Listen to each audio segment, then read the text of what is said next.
Maraknya kasus operasi tangkap tangan atau OTT pada pegawai negeri sipil yang terjadi belakangan ini membuat Pemkab Buleleng prihatin. Bahkan Wakil Bupati Buleleng Nyoman Sucidra berkali-kali menghimbau PNS untuk tidak melakukan hal tersebut.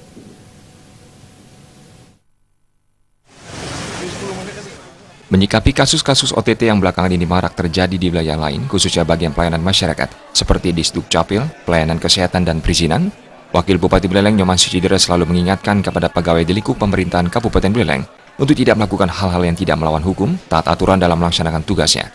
Wabub menilai proses pelayanan kepada masyarakat muncul godaan cukup tinggi, adanya pelanggaran hukum jika pejabat dan petugas pungutnya tidak disiplin atau taat aturan, sanksi sudah menanti.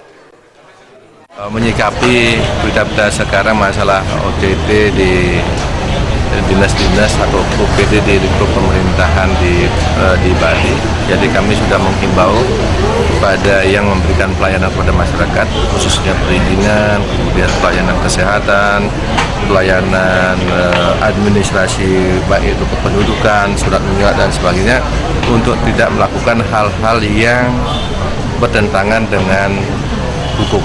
Jadi tidak memungut sepeser pun dari masyarakat untuk kepengurusan, baik itu surat menyurat, kemudian administrasi kependudukan dan izin-izin dan sebagainya. Karena memang kita himbau untuk mereka untuk tidak melakukan hal-hal yang demikian.